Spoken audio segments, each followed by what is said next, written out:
तो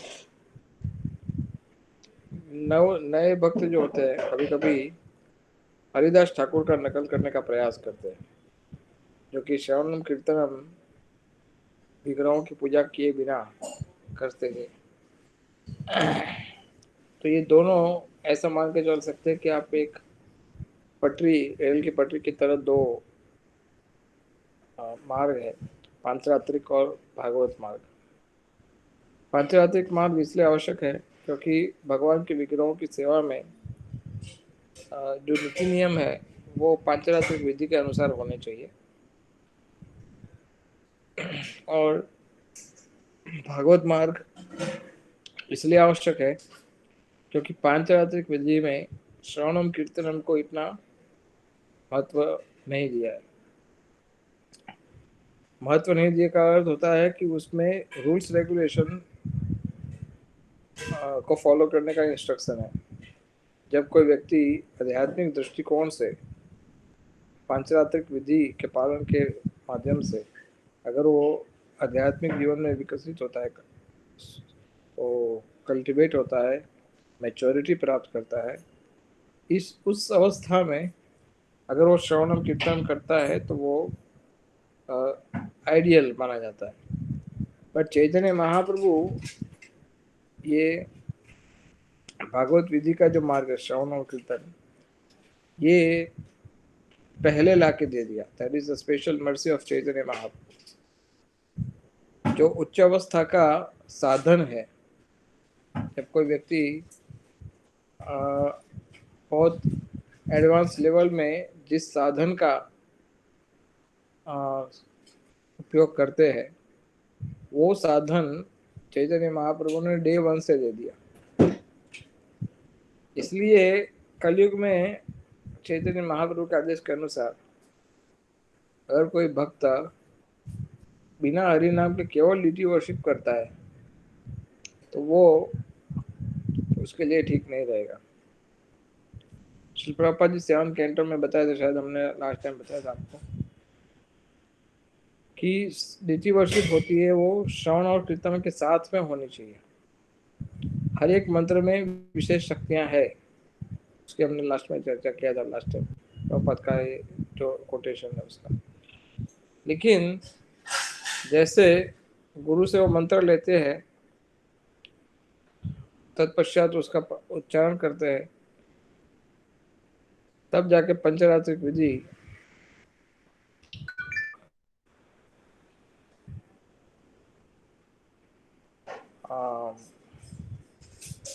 और भागवत विधि, ये दोनों का पालन एक साथ हो सकता है। Just second.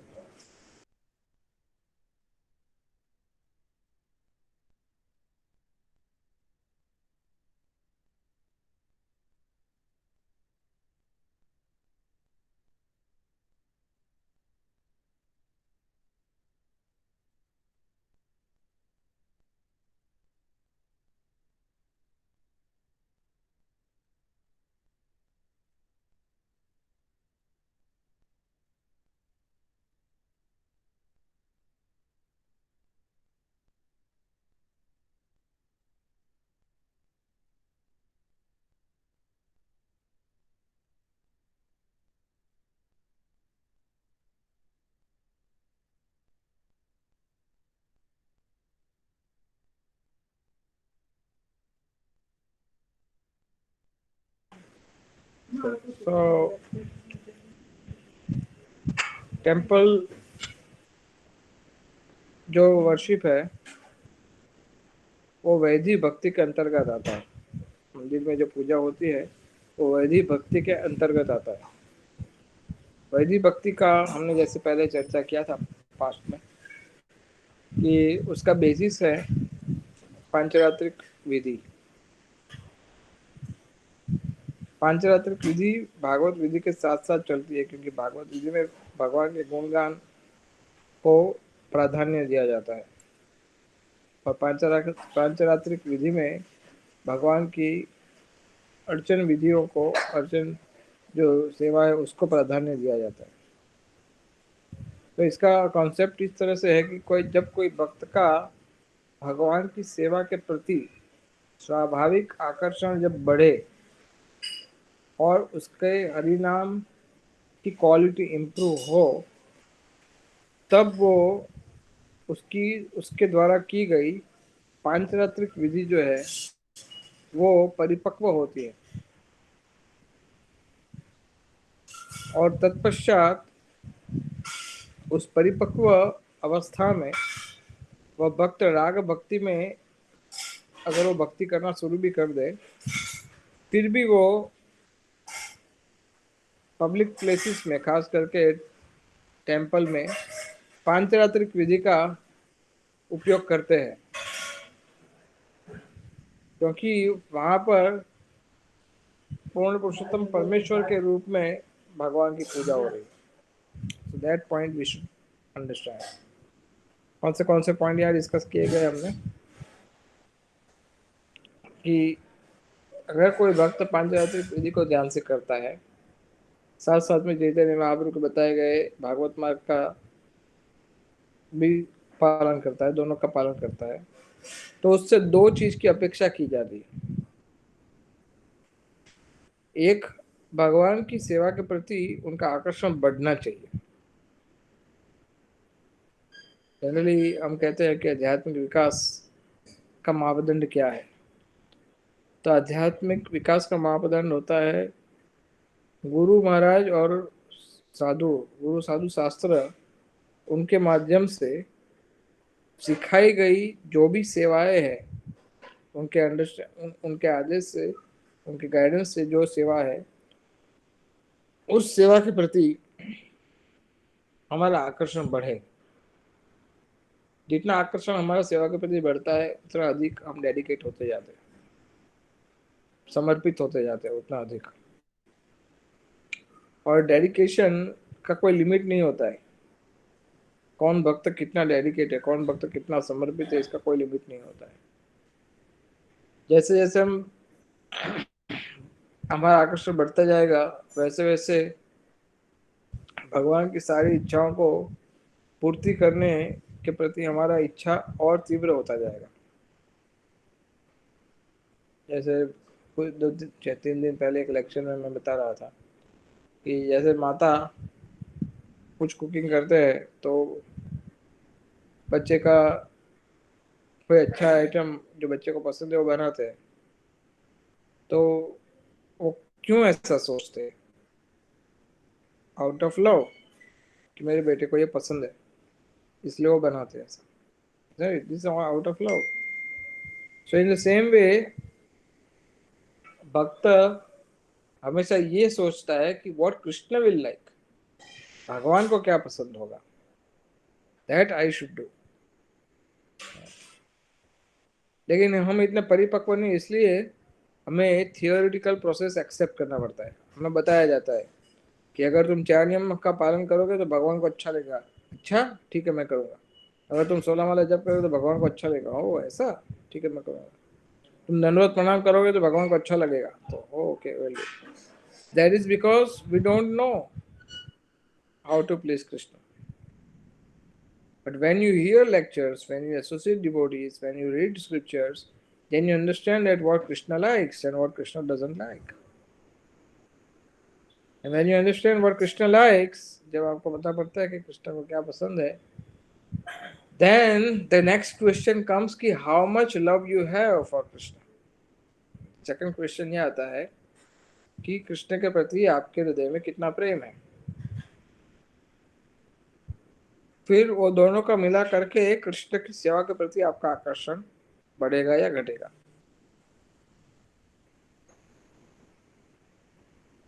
तो दो चीज, एक तो आकर्षण बढ़ना चाहिए भगवान की सेवा के प्रति। जैसे रूप गोस्वामी ने बताया कि जब कोई भक्त राग भक्ति में आता है तो उसका एक लक्षण ये होता है कि उसका अव्यर्थ कालत्व।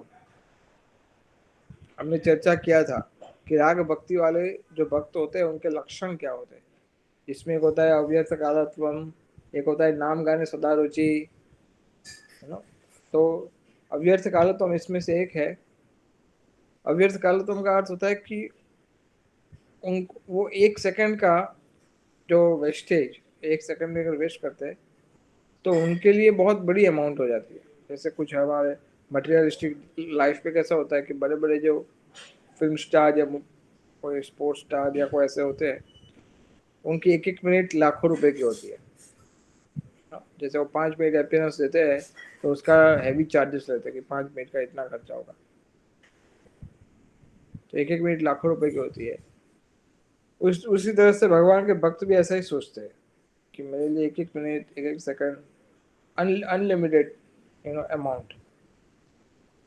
क्या कहते हैं चाणक्य पंडित? एनीबॉडी वांट्स टू से चाणक्य पंडित क्या कहते हैं इसके विषय में? हरे कृष्णा। यस। तो चाणक्य पंडित ये बताते थे, प्रभुपाद ने बताया था कि मतलब एक सेकंड भी या छोटा सा भी आपने जो अगर वेस्ट किया तो आप इसको करोड़ों करोड़ों रुपए, मतलब कोई भी हीरे जवाहरात कुछ भी रखे, you can not take it back. Yes. आयुष्य क्षण एकोपि न लभ्य स्वर्ण कोटि भी। आयुष्य क्षण एक अपी, अगर आपके आयुष्य की एक क्षण जो बीत गई है, न लभ्य, उसको वापस नहीं ले सकते आप वापस, स्वर्ण कोटि भी, कोटि कोटि सोना लगाने के बाद भी आप उसको वापस नहीं ले सकता। सो ये अवस्था आती है मैच्योरिटी में सेवा के प्रति, फिर वो सेवा करना चाहता है, वो सेवा के बिना रह नहीं सकता। इसलिए कई बार हमारे भक्त कहते हैं, एक बार प्रभुपाद को एक भक्त ने प्रश्न पूछा कि प्रभुपाद आप कहते हैं आपके लेक्चर्स में सब जगह कि we should always think of Krishna, 24 hours a day we should serve Krishna, ऐसा लिखा है प्रभुपाद। तो देखो लेक्चर्स में, बुक्स में कई जगह प्रभुपाद ऐसे मेंशन किया है कि 24 hours a day we should serve Krishna, 24 hours a day we should think Krishna. तो एक भक्त ने प्रश्न पूछा कि प्रभुपाद जी, जब कोई भक्त सो जाता है तब वो कैसे कृष्ण का चिंतन करता है? वो सो गया है तो प्रभुपाद से, लेकिन वो पूरा दिन इतना सेवा करता है कि वो सेवा करने के बाद अगर सोता है तो वो कृष्ण कॉन्शियसनेस ही माना जाता है। जब उसको इतना सेवा करता है कि उसको सोना नहीं पड़ता, वो अपने आप ही सो जाता है। जैसे माधवेंद्र पुरी, उनके लिए दिन रात ये सब उनके लिए कुछ फर्क नहीं पड़ता था। जैसे आपने जतिपुरा देखा, गोविंद कुंड देखा है आप भक्तों ने? आई बिलीव यस, गोविंद कुंड आपने देखा है। तो गोविंद कुंड के गोवर्धन साइड माधवेंद्र पुरी का बैठक है, जहाँ माधवेंद्र पुरी भजन करते थे। नेक्स्ट टू गोवर्धन, गोवर्धन से आप कुछ मीटर की दूरी पे, कुछ मीटर भी, कुछ फुट की दूरी पे, such a nice place, so beautiful place.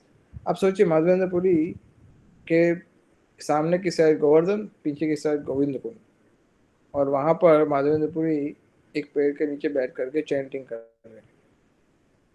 और in the dance of the evening time, जब रात की संध्या का अंतिम प्रहर था, अराउंड सूर्यास्त के समय के आसपास, तब कृष्ण वहां पर आए थे और आकर के उनको दूध दिया था। एंटायर डे वॉज चैंटिंग, पूरा दिन वॉज चैंटिंग, और बाद में उनको दूध दिया था। और तत्पश्चात उनको हल्का सा नींद आ गया था, और उस नींद में भगवान स्वप्नादेश दिए। तो ये कुछ भक्तों का अनुभव है जिनको जैसे वी हैव सीन कि जब वो भक्त पूरा दिन कृष्ण कॉन्शियसनेस में रहता है, उसका आकर्षण बढ़ता जाता है, उसका लक्ष्य स्थिर है, तो उसकी रात्रि भी जो होती है वो भी कृष्ण कॉन्शियसनेस हो जाती है। बिकॉज जो पूरे दिन वो सोचता है how I can please Krishna, how I can please Krishna, night को भी वो वही सोचते सोचते सो जाता है, how I can please Krishna. And if he wakes up middle of the night, अगर middle of the night is waking up, आधी रात को भी, तो उसके दिमाग में जो फर्स्ट थॉट आता है वो यही आता है, how can I please Krishna. So is always in that consciousness, वो इस कॉन्शियसनेस में रहता है। तो एक तो ये होता है कि how I can serve Krishna, and second achievement उसको, सेकंड उसको लाभ क्या प्राप्त होता है कि उसका चैंटिंग जो होता है वो इम्प्रूव हो जाता है, क्योंकि chanting is so important. Chanting is the main, is the vital, is the soul of entire devotional service. Chanting of the holy name भक्ति की विधि का आत्मा माना जाता है, भगवान के नाम का जप. So chanting without offences is the goal. अपराध मुक्त चैंटिंग ये हमारा लक्ष्य है. तो 3 प्रकार की चैंटिंग में वो स्टेप बाय स्टेप उन्नति करता है. I don't want to go into detail. 3 प्रकार की चैंटिंग आप 1000 बार सुना है. पहली जो चैंटिंग है वो है अपराध युक्त चैंटिंग, जिसको बोलता है नाम अपराध, जिसमें आप चैंटिंग भी करते हो और साथ में आप अपराध भी करते हो, 10 नाम अपराध. फिर सेकंड है नाम आभास, जिसमें आप अपराध से पूरी तरह से मुक्त नहीं हुए, आप अपराध से बचने का पूरा प्रयास कर रहे हो, पूरी तरह से मुक्त नहीं हुए. और तीसरा होता है शुद्ध नाम, जिसमें आपने अपराधों को पीछे छोड़ दिया, अब आप अपराध नहीं कर रहे हो. शुद्ध नाम की अवस्था तक पहुंचना, दैट इज अवर गोल, ये हम चाहते. तो so this two things are achieved while serving in Bhagavat marg and पंचरात्रिक मार्ग. ये दोनों चीज जब पैरेलल चलेगी तो कॉन्शियसनेस हमारी इंप्रूव होती जाएगी, और ये नाम जो है वो धीरे धीरे इंप्रूव होना चाहिए. अल्टीमेटली क्या कहा जाता है, भक्तों ठाकुर कहते हैं नाम बिना किछु नाहिक आर 14 भुवन माझे. नाम, भगवान के नाम के अतिरिक्त 14 भुवन में और कोई कोई चीज महत्वपूर्ण नहीं है. There is nothing important than chanting of the holy name. So ultimately हमारा फोकस इसी के ऊपर स्थिर होना चाहिए कि how we can improve this two things in our life. हमारे बाकी तो दुनिया आती जाती रहेगी, कोरोना आता जाता रहेगा, लोग बदलते रहेंगे, हमारे गवर्नमेंट बदलती रहेगी, सब कुछ चेंज होता रहेगा, बट जो कोर रिक्वायरमेंट है यही चीज़ है, ये चीज़ होना चाहिए. बाकी कुछ होता है नहीं होता इससे कुछ फर्क नहीं पड़ता, ये चीज़ होना चाहिए. लेकिन जब कोई भक्त मान लो कि उसने राग भक्ति को अनुकूल किया और उसमें ये क्वालिटी इंप्रूव होने लगी, तब वो क्या करता है, वो डीटी वर्शिप छोड़ देता है? नहीं छोड़ता है डीटी वर्शिप. खास करके वो भगवान की डीटी वर्शिप कंटिन्यू करता है. अब कौन से मूड से करेगा, कोई कहेगा राग भक्ति से करेगा या पांचरात्रिक वैधि भक्ति से करेगा. तो आइडियल ऐसा है कि जब भगवान का मंदिर में विग्रह जो होते हैं, उनकी पूजा होती है, जिससे उनको पब्लिक प्लेस माना जाता है, जहाँ पर लोग आते हैं दर्शन करने के लिए, पब्लिक प्लेस है. समझ लो कि आपके घर की रीति है वो अलग है, लेकिन मंदिर की विग्रह है वो पब्लिक प्लेस माना जाए जिसमें लोग आते हैं.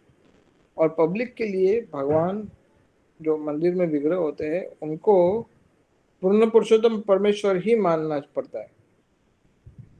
ये भक्तों का अपना इंडिविजुअल रिलेशन हो सकता है, कोई दास्य सेवा में हो, कोई सख्य सेवा में, वास्तव सेवा में, तो बहुत हायर अंडरस्टैंडिंग है. लेकिन अपना इंडिविजुअल जो अंडरस्टैंडिंग वो अलग है, लेकिन जनरल स्टैंडर्ड ये है कि पूर्ण पुरुषोत्तम भगवान के रूप में अर्चा विग्रह की पूजा होनी चाहिए. तो इसलिए दे शुड कंटिन्यू वर्शिपिंग. एक बहुत अच्छा पर्पट जो 4th कैंटो का 24 चैप्टर, उसमें एक 45 नंबर श्लोक, उसमें प्रभुपाद जी एक पैराग्राफ में लिखते हैं, जो पैराग्राफ एक बार वंश जशोमती नंदन प्रभु मेरे साथ डिस्कस किए थे इसके ऊपर. तो I am reading that small paragraph. भगवान नारायण पंचरात्रिक विधि से उनकी पूजा की जाती है. भगवान नारायण की पूजा पंचरात्रिक विधि से की जाती है और कृष्ण की पूजा भागवत विधि के अनुसार की जाती है. जब तक कोई भक्त पांचरात्रिक विधि के नियमों के द्वारा गुजरा नहीं है, तब तक वो भागवत विधि से भगवान की पूजा नहीं कर सकता। हो सकता है कि आपके पास राधा कृष्ण के विग्रह हो, किंतु नए नए भक्तों के लिए, जो नियोफाइट डिवोटी होते हैं, वो राधा कृष्ण भी लक्ष्मी नारायण के रूप में ही एक्सेप्ट किए जाते हैं। पांचरात्रिक विधि के अनुसार जो पूजा की जाती है उसको वैधि मार्ग कहा जाता है, अर्थात नीति नीति नियम वाला मार्ग। और भागवत मार्ग, भागवत विधि के अनुसार जो पूजा की जाती है उसको राग मार्ग कहा जाता है। अगर आप विधि मार्ग के नियमों को पालन नहीं कर रहे हैं तो आप अपराध करोगे, आपकी आंखें अपराध से दूषित हो जाएगी और इस तरह से आप आध्यात्मिक विकास नहीं कर पाएंगे। सो इसलिए यशोमती प्रभु यूज्ड टू से कि यद्यपि हमने राधा गोविंद विग्रह का स्थापना किया है मंदिर में, लेकिन हमारा भाव रहेगा लक्ष्मी नारायण की पूजा करने के लिए। Yes, thank you. सो हमारा भाव रहेगा लक्ष्मी नारायण के लिए। तो कभी कभी बीच में ऐसा भी यशोमती प्रभु बीच में ऐसा करा देते, आई डोंट नो अगर आप में से कोई जानता है। समटाइम यूज्ड टू से कि मुकुट पहनाओ कृष्ण को, गोविंद जी को मुकुट पहनाओ। यूज्ड टू आस्क मुकुट पहनाओ। कुछ भक्त पगड़ी पहनाने में क्या प्रॉब्लम है? बोले मुझे कोई प्रॉब्लम नहीं है, लेकिन मुकुट ज़्यादा पहना। द पॉइंट हियर इज कि पगड़ी जो होता है ना, वो वृंदावन वाले कृष्ण को पहनाई जाती है, दैट इज राग मार्ग। और विधि मार्ग में भी पगड़ी हो सकती है, लेकिन ऐश्वर्य वाली जो पूजा होती है, लक्ष्मी नारायण के ऐश्वर्य से पूजा होती है, तो उसमें मुकुट पहनाया जाता है। कृष्ण को भी मुकुट पहना सकते हैं। द पॉइंट हियर इज कि the worship should be in a mood of opulence, not in the mood of Vraja Bhakti, because it's a general scenario, it's a general place जिसमें पुजारी जो होते हैं वो उनकी अपनी भक्ति ये सब कुछ भी देखना पड़ता है। सो इसलिए राधा कृष्ण की पूजा लक्ष्मी नारायण के रूप में की जाती है। वही राधा कृष्ण कभी किसी के सामने लक्ष्मी नारायण या किसी के सामने राधा कृष्ण के रूप में प्रकट हो सकते हैं।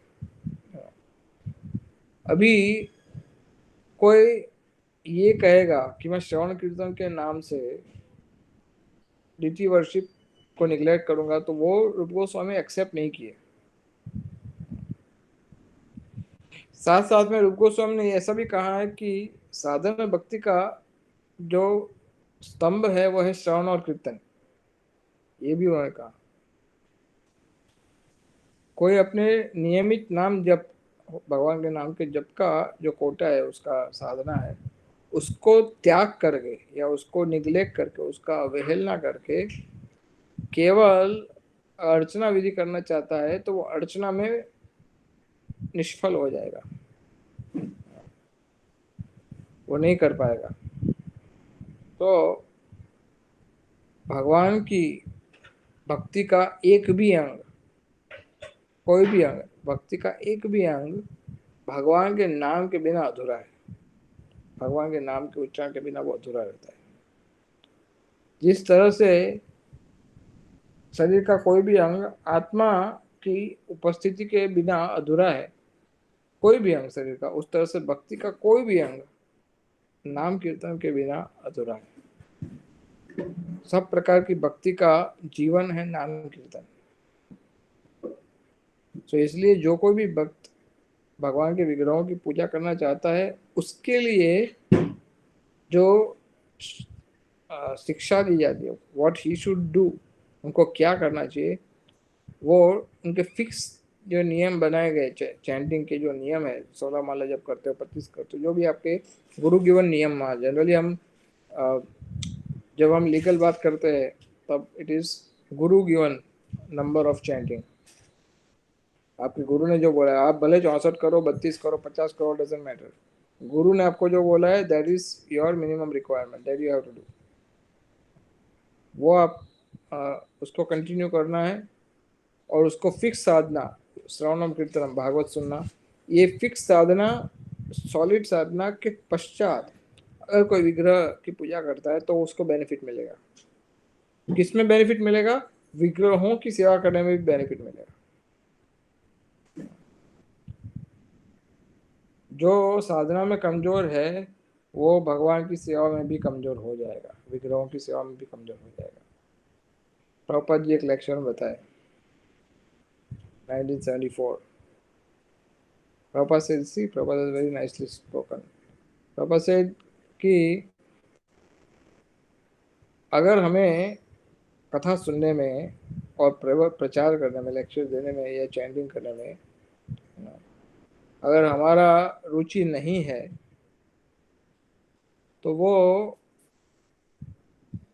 ग्रेजुअली डीटी वर्शिप भी बंद कर देगा और श्रवणम कीर्तन भी बंद हो जाएगा। फिर प्रभुपाद जी कहे कि श्रवणम कीर्तनम जो है वो मंदिरों का जीवन है, प्राण है। जैसे मैं एक सन्यासी को मिला था, तो सन्यासी मुझे बता रहे थे कि जिस मंदिर में कम से कम डीटीज का दर्शन टाइम जब खुला हो, जब डीटीज का दर्शन खुला हो, तब तक भगवान का गुणगान कंटिन्यू होना चाहिए, श्रवणम कीर्तनम, इन द फॉर्म ऑफ कीर्तन और इन द फॉर्म ऑफ कथा, ये कंटिन्यू होना चाहिए। तभी वो मंदिर वाइब्रेंट लगता है, लाइव लगता है, देन इट इज वाइब्रेंट, तभी वो डायनेमिक लगता है। प्रभुपद का टेप बजाना अच्छा है, लेकिन वो लास्ट सॉल्यूशन है कि कुछ नहीं बचा तो फिर आप प्रभुपद का टेप बजा रहे हो। But ideal is that Darshan time जब खुला हो तो कीर्तन और कथा होना चाहिए। डिपेंड्स, जैसे हमने कहा कि हर एक मंदिर का अपना एक लिमिट होता है, लेकिन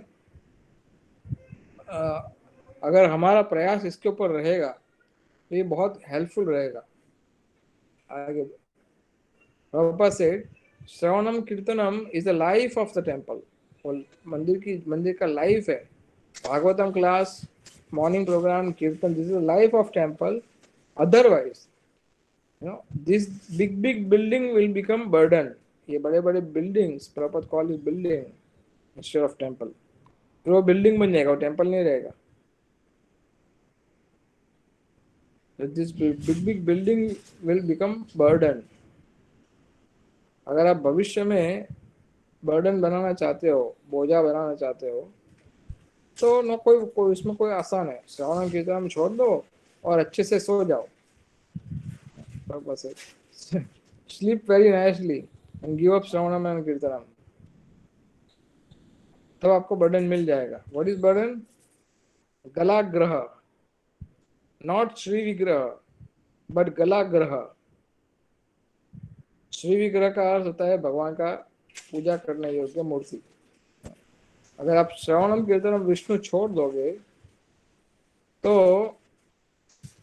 हमारे गुरु महाराज भक्तिवेदांत सरस्वती महाराज की बात करें, हमारे गुरु महाराज उसको गलाग्रह कहते थे। गलाग्रह का अर्थ क्या होता है कि एक पत्थर को रस्सी से बांध करके गले में पहन लो।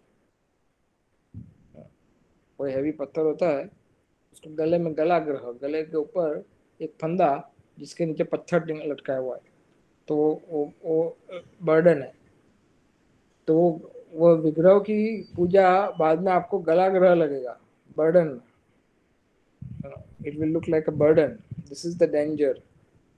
ये डेंजर हो सकता है। इसलिए हमें श्रवण कीर्तन में बहुत अलर्ट रहना चाहिए, अन्यथा सारा श्रम पानी में जाएगा। सारा श्रम, सारा जो भी आपका मेहनत है, श्रम है, सब वृथा जाएगा।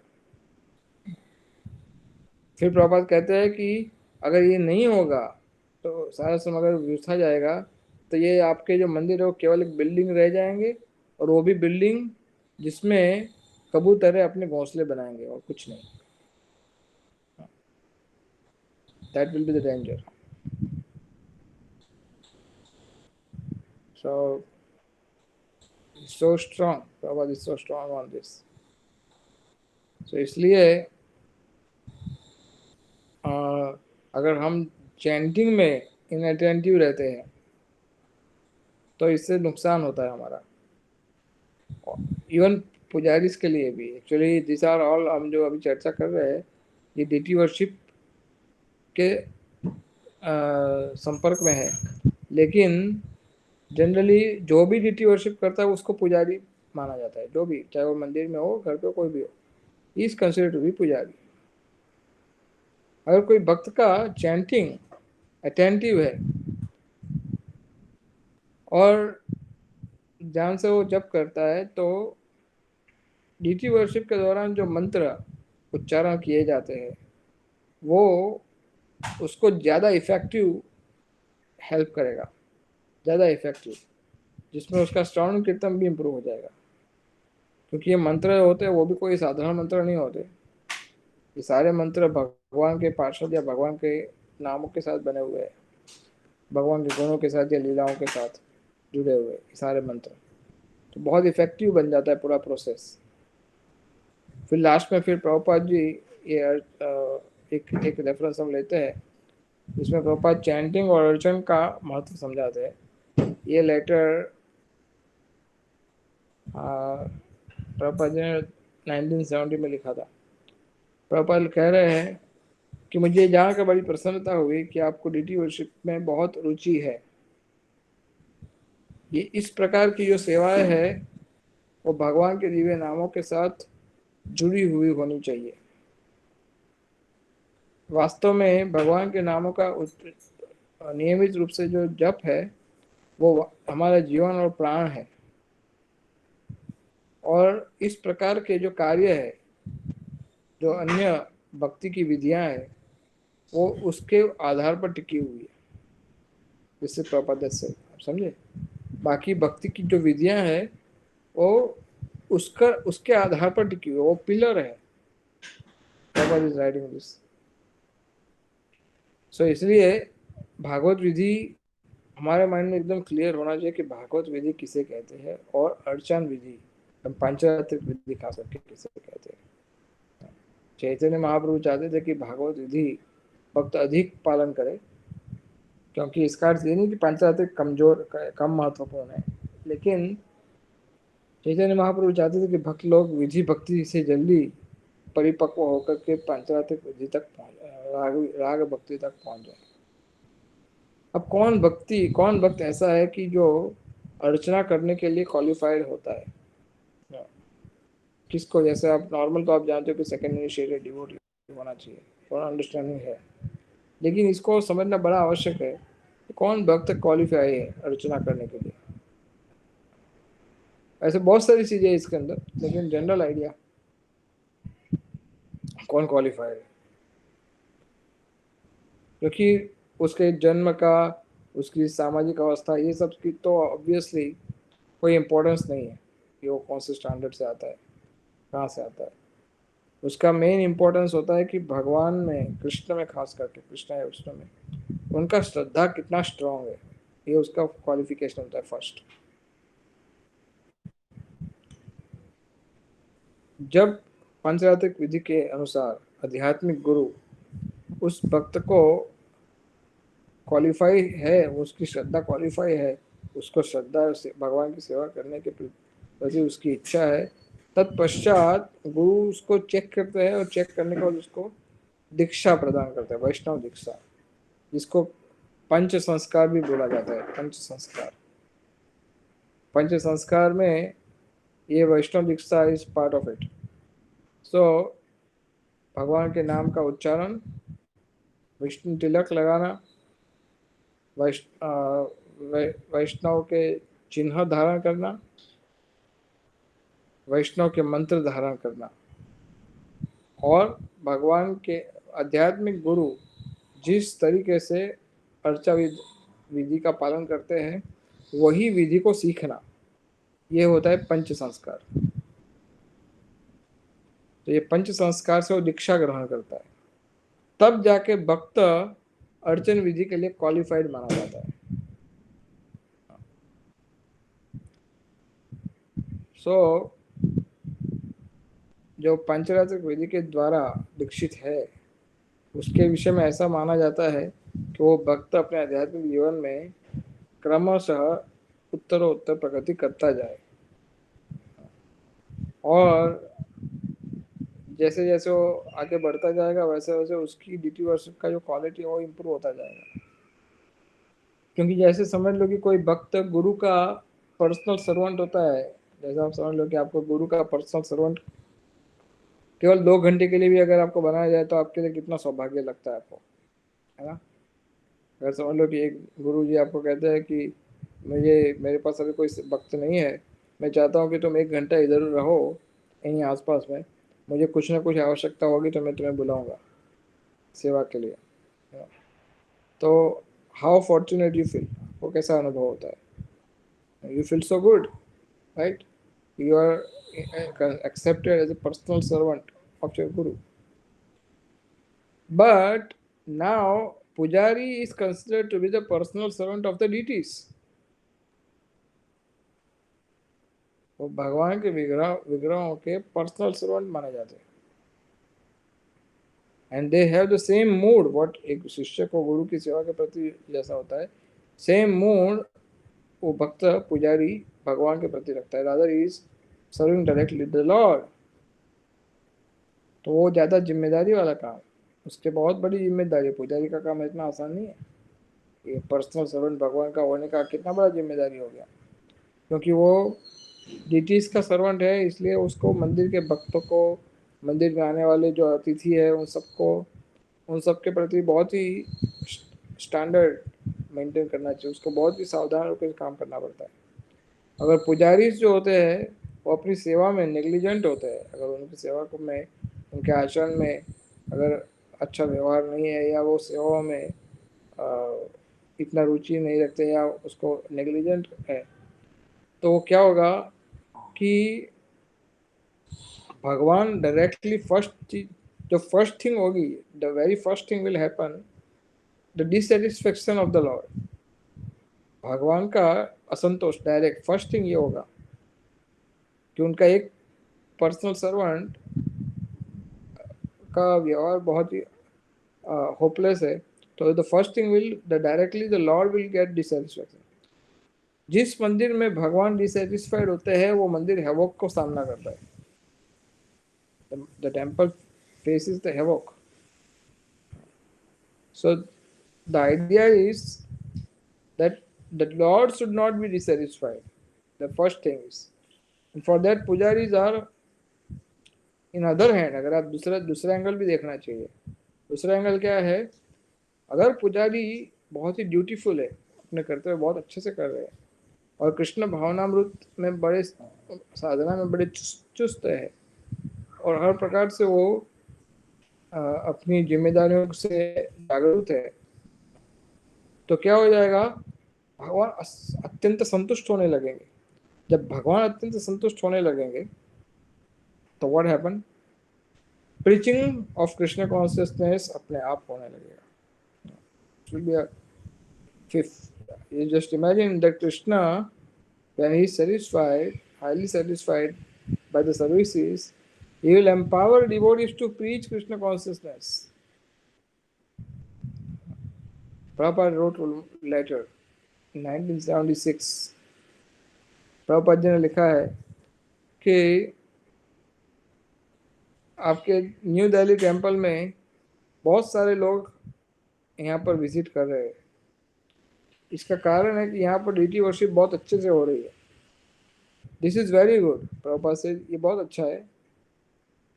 डीटी वर्शिप का स्टैंडर्ड हमेशा अच्छा रखो, this is what Prabhupada wrote.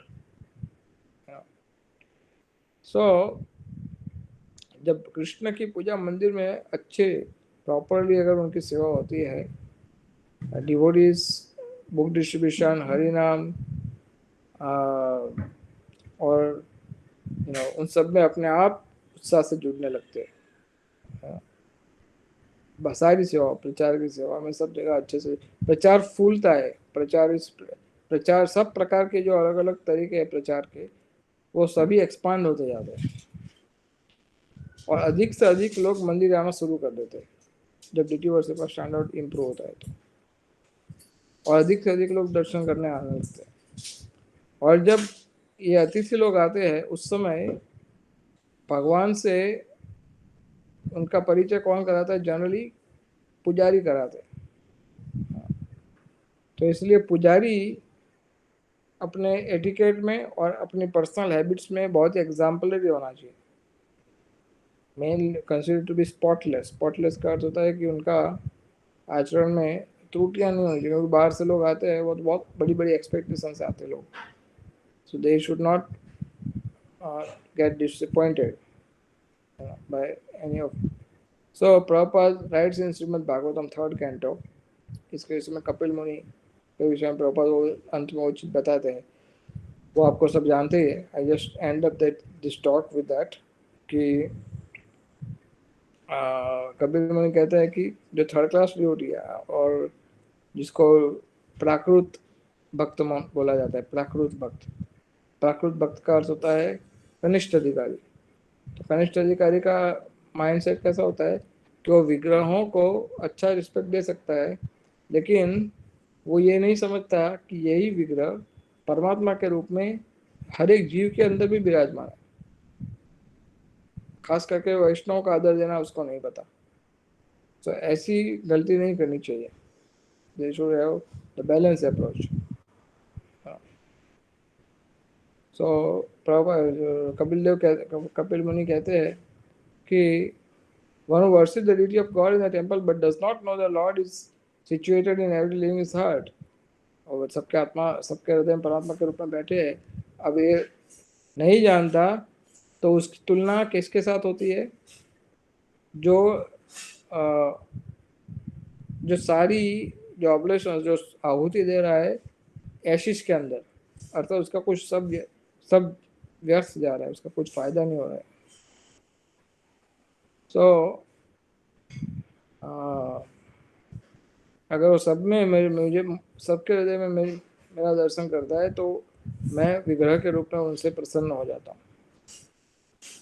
So this is the talk today we discuss, and next time we will discuss about अलग अलग procedures and standards of worship, पंच पूजा के विषय में नेक्स्ट टाइम चर्चा करेंगे। So, has any question? Anybody has any question? Yes, Harish. Yes.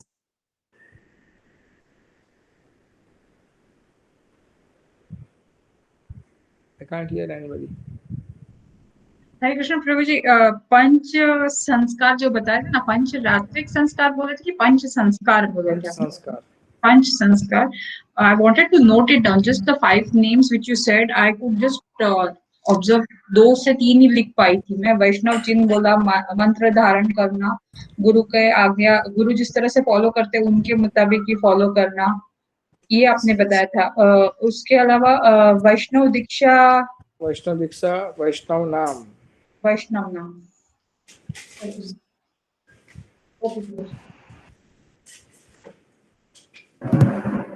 हरे कृष्ण. आपने बताया पंच रात्रिक विधि, so is it taken from some scriptures या फिर नारद? अच्छा, नारद मुनि जो लिखा है. There are many Pancharatra, but Chaitanya Mahaprabhu wanted Narad Pancharatra, the most authorized. पंचरात्र का अर्थ होता है जिसको 5 नाइट में लिखा गया था. Okay, पंचरात्र. 5 nights. That is Pancharatra. Okay. So within Gaudiya Vaishnavism, we are following Narada Pancharatra. और दूसरे जो वैष्णव है जैसे श्री वैष्णव, वो शायद तक हो सकता है उनका. Yeah, मैं इतना डिटेल नहीं सर्च किया, but generally Narad Pancharatra is the source of deity worship. Okay. I mean, not from this class, but कुछ क्लास पहले आपने हम शायद तक क्वेश्चन पूछा है, डिस्कस किया कि डिफरेंट टाइप्स ऑफ डीटीज होते हैं, जैसे उत्सव डीटीज है या फिर अभिषेक डीटीज है. Yes. तो ऐसे कितने अलग अलग टाइप के डीटीज हमारे ऑल्टर में या हमारे विदिन इस्कॉन है? जनरली तो दो ही प्रकार के विग्रह होते हैं, एक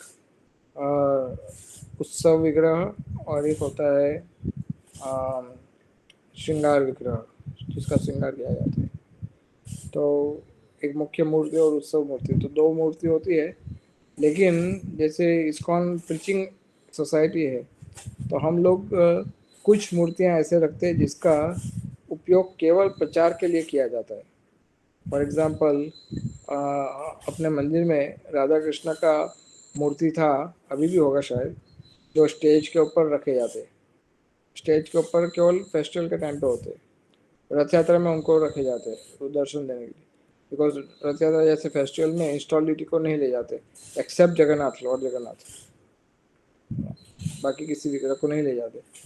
सो इसके कारण ये विग्रह हम रखते हैं।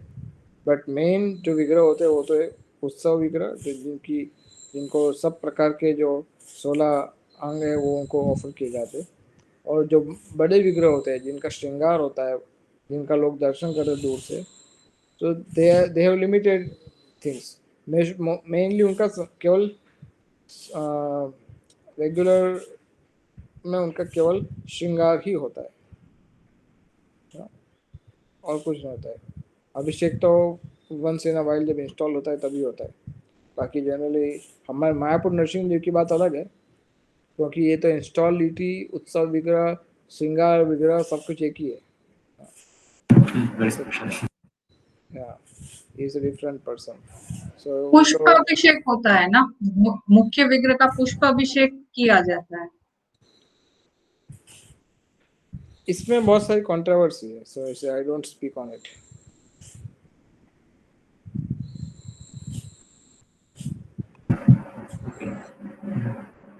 हाँ, तो मुख्य था जैसे हम बताया, एक तो श्रृंगार डीटी और एक उत्सव डीटी या जो जैसे कि अभी हमारे इसको अहमदाबाद में जगन्नाथ बलदेव सुभद्रा देव नहीं है, तो हम हमारे पास दूसरे डीटीज है जो हम सिर्फ रथ यात्रा के लिए नहीं निकाल रहे हैं, जैसे उत्सव डीटीज। अच्छा, and also just another question regarding Shri Prabhupada मंदिर में श्री प्रभुपाद की पोजीशन कैसी रहनी चाहिए, और उनका डीटी का जो है वो भी फिक्स किया होगा, आई मीन डीटी के जो है, तो पहले ऐसा था कि सब अपने अपने हिसाब से प्रभुपाद की मूर्ति बनवाते थे, लेकिन वो स्टैंडर्डाइज हो गया अभी प्रभुपाद की सारी मूर्तियाँ सारे मंदिर में ऑलमोस्ट एक जैसी ही बनेगी, और प्रभुपाद के विग्रह को उसी तरह से इंस्टॉल किया जाता है जैसे आप डीटीज का इंस्टॉलेशन करते हैं, उसी तरह से वही विधि से उनको इंस्टॉल किया जाता है। और उनके रूटीन सर्विसेज में उनकी रेगुलर गुरु पूजा, उनका ड्रेसिंग होगा, और उनकी डीटीज के जो स्टैंडर्ड के अनुसार उनका जो आरती ऑफर होगा, और प्रभात व्यास पूजा और डिसिप्लिन डे फॉलो किया जाएगा। This is the standard procedure. और लाइक पोजीशन उनकी, जैसे कि कुछ हमारे मंदिर में देखा है कि ऑल्टर के सामने है, बट कुछ मंदिरों में देखा गया ऑल्टर के बाजू में है या राइट हैंड साइड, तो दैट इज लाइक फ्लेक्सिबल। या it is flexible mostly, because मैंने ऐसे मंदिर भी देखे हैं जिसमें लेफ्ट है, कुछ मंदिर में राइट है, कुछ मंदिर में फ्रंट है। अभी उसके विषय में आए, there may be some guideline will come in future.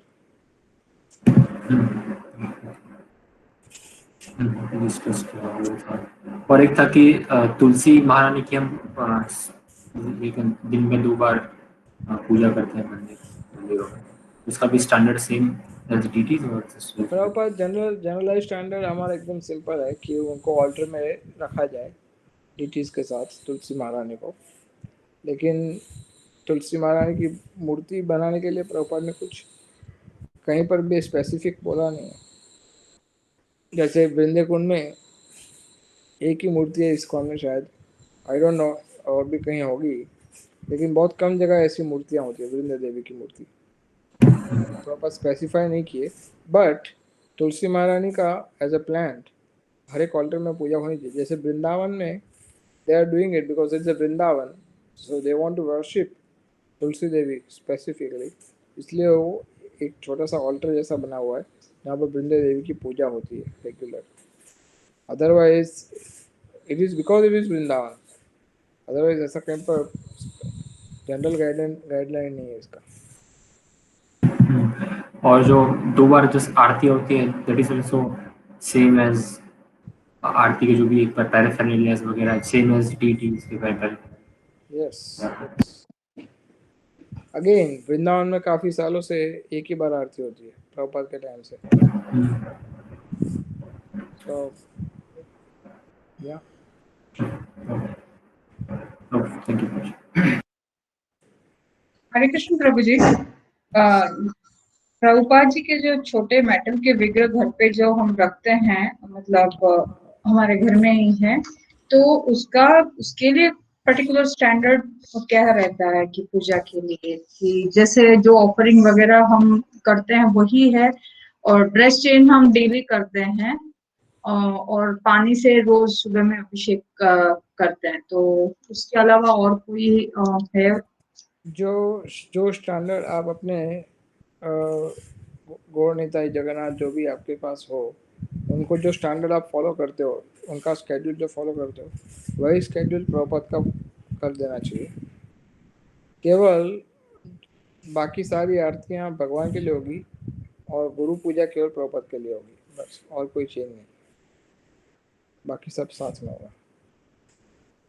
But वो जब भी स्नान कराते हैं ना, just sharing it with you, कि लड्डू गोपाल का स्नान भी रोज करवाते हैं, तो उनके साइड में दूसरी थाली में प्रभुपाद जी का स्नान करवाते हैं, तो ऐसे करने में कोई अपराध तो नहीं है? कोई प्रॉब्लम नहीं. साइड एक ही प्लेट में नहीं रखना, जैसे आप नहीं रख रहे हो दूसरी प्लेट में रखो, दैट इज बेटर.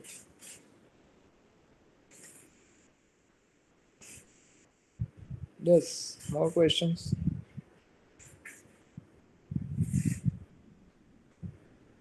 प्रभु जी जैसे अगर किसी डिवोटी के घर पे जगन्नाथ बलदेव सुभद्रा जी और साथ में गौर निताई भी हैं, या फिर या फिर लड्डू गोपाल जी हैं, या एनी कॉम्बिनेशन लाइक दैट, तो एक्चुअली ऐसे किसी डिवोटी के घर में ऐसा मैंने देखा है कि वो 2 थालियां रखते हैं भोगा के अलग अलग, तो मतलब वही ऐसे ही मतलब यही सही तरीका है, या अगर कोई एक रखता है तो it's okay?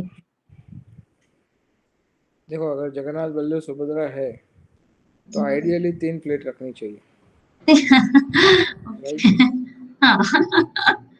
But because he can manage with only 2 plates, with considering Gonidai also there or Laddu is also there, वो भी 2 so not a problem. Okay. But if he is thinking that no, आप सब 4-5 लोग एक साथ मिलके एक plate में खा लो, Yes, so that's not a problem. not a problem. That's that business, how to manage. ठीक है. Yeah. नहीं तो 5 प्लेट रखना पड़ेगा. Obvious. When you talk ideal, then this is the ideal. Okay. ठीक है. Thank you. ये हमारे घर में हुआ था, मेरे प्रभु जी एकदम 5-6 थालियां लेके आए, बोले रोज ऐसे ऑफर करना पड़ेगा, जगन्नाथ बलदेव सुभद्रा, गौर निताई, लड्डू गोपाल और प्रभुपाद जी के लिए भी अलग. तो फिर मैंने बोला ये कैसे होगा, मतलब प्रसाद बनाने में थोड़ा सा कंफ्यूजन हो रहा था, मतलब एक थाली भर के अच्छे से रख देंगे, फिर हमने ऐसे ही कर दिया था. Yeah, that is right. Otherwise आपको हर सोमवार को एक मैसेज डालना पड़ता कि अन्नकूट के लिए सारे भक्त इनवाइटेड है प्रसाद के लिए. हरे कृष्ण प्रभु. यस माता. हाँ, जो अभी बात हुई ना, इस तो हमारे घर में भी ऐसा ही होता है कि चलो जगन्नाथ बलदेव सुभद्रा है और लड्डू गोपाल है, तो हम 2 प्लेट रखेंगे, तो फिर देखो जितना आपने बोला 3 प्लेट रखे और लड्डू गोपाल का 4था प्लेट रखे, तो इतना तो हम घर में सदस्य भी नहीं है, तो कितना खाएंगे? इसलिए एक ही प्लेट रख दो, कोई प्रॉब्लम नहीं. इसलिए मैं अगर कभी जगन्नाथ जी का और लड्डू का झगड़ा हो जाएगा तो आपको सपना आदेश दे देंगे. नहीं प्रभु जी, ऐसा नहीं, हम रख तो सकते हैं, पर इतना मंदिर भी अब तो नीचे लाए ना, मेरे पैर की वजह से हम नीचे मंदिर लाए, तो इतनी जगह भी नहीं है मंदिर में, तो इसलिए मैंने सोचा है. वैसे तो बोलते हैं हम से ही जगन्नाथ चैतन्य महाप्रभु और कृष्णा सेम ही है, तो अलग अलग थाली क्यों प्रभु? नहीं आवश्यक. और भक्त का अपना जो सुविधा है उसके आधार पर भगवान की सेवा करनी चाहिए. अच्छा, उस आधार पर करनी चाहिए. इसमें कोई प्रॉब्लम नहीं है। जैसे कुछ भक्त किसी का इच्छा है कि वो भगवान के लिए अलग प्लेट बनाता है और गुरु के लिए अलग प्लेट बनाता है, कोई भक्त ऐसा भी करते हैं। तो ये उनकी अपनी इच्छा है, इसमें कोई नियम नहीं है। अगर उनको अपनी इच्छा के अनुसार गुरु को अलग प्लेट बनाना है तो दैट्स फाइन, उसमें कोई नुकसान नहीं है, इट्स फाइन। उनका आवश्यक नहीं है, ऐसा नियम नहीं है, लेकिन ये अपनी स्वतंत्र इच्छा पर निर्भर करते हैं। ओके प्रभु। और देखो अभी मुझे वो कुसुम लीला माता जी ने वो भेजा, गीत गोविंद का वाला भेजा है। नहीं नहीं नहीं नहीं प्रभु जी ऐसा मत बोलो। पर वो क्या है, जब खोलते हैं ना हम यूट्यूब में तो काफी सारे गीत गोविंद होते हैं। ये जगन्नाथ जी ये सुन के उठते हैं, फिर ये जयदेव रचित गीत गोविंद है, फिर ये दूसरा है। इतना सारा गीत गोविंद आ जाता है ना प्रभु जी, उसमें मैं कंफ्यूज हो गई कि कौन सा वाला सही होगा। कोई बात नहीं, आई विल चेक। जगन्नाथपुरी में जगन्नाथ जी का जो पंडा है ना, हाँ। वो जो उनको शयन कराते हैं ऐसा जो सर, वो जानते हैं मुझे, so I can talk to him. अच्छा बात कर लूंगा उनसे। अरे वो मैंने तो ऐसा सुना कि वो चद्दर पर लिखना चाहिए और फिर वो भगवान को उड़ाना चाहिए, यानी कि ऐसे बहुत सारे नियम है जगन्नाथपुरी में, लेकिन हमसे जितना हो सके उतना हम करना चाहिए। जैसे फॉर एग्जांपल जगन्नाथपुरी में भगवान को भोग लगाने का तरीका कुछ अलग है, और अच्छा हम ऐसा है। अलग तरीके से भोग लगाते हैं। हाँ, हमारा तरीका कुछ अलग है, और वो उनका तरीका तांत्रिक विधि से है, और हमारा तरीका पांचरात्रिक विधि से है। वो हाँ लोग हम भगवान तो को भोग लगाते हैं जिसमें भगवान के सामने पूरा प्लेट रखते हैं, और फिर पात्र में जल लेते, हाथ में जल लेते, पात्र में जल लेते, और जल में भगवान का प्रतिबिंब पड़ना चाहिए। ओह ऐसा है। तब हाँ, तब वो भोग सफल होता है, नहीं तो भोग सफल नहीं हुआ, ऐसा कुछ है। प्रभु जी हम तो जैसे हम लोग इस्कॉन में करते हैं ना, इसी तरह से करते हैं। इसलिए इसकी चर्चा हम नहीं करते आपके साथ, अच्छा ठीक है, ओके प्रभु जी। क्योंकि हमें जितना जानने के लिए रिक्वायर है हम उतना जान लेते बस। हाँ इसलिए मैंने आपको उस दिन बताया था ना कि हम तो जो इस्कॉन की विधि से कर रहे हैं, इस्कॉन में जैसा करते हैं ना इसी तरह से कर रहे हैं तो भगवान की सेवा। फिर जगन्नाथ जी आपसे प्रसन्न है, उसके लिए अलग कोई प्रयास नहीं करना पड़ेगा आपको। अच्छा ओके ठीक है प्रभु जी, थैंक यू, हरे कृष्णा। वो गीत गोविंद वाला जरा मुझे बता देना प्रभु जी। श्योर श्योर, ठीक मैं है। भूल गया था, आई एम सॉरी। नहीं नहीं नहीं, कुसुम लीला माता जी ने मुझे भेजा, पर वो खुलता है ना तो काफी सारा होता है, कोई 7 मिनट का, कोई 11 मिनट का, कोई 30 मिनट का। इसी में तो सेम ही है वर्ड सब, पर पता नहीं पड़ता कि कौन सा वाला सही है। या I will find out. Okay प्रभु जी, thank you, Hare Krishna. Hare Krishna. Is there any other question?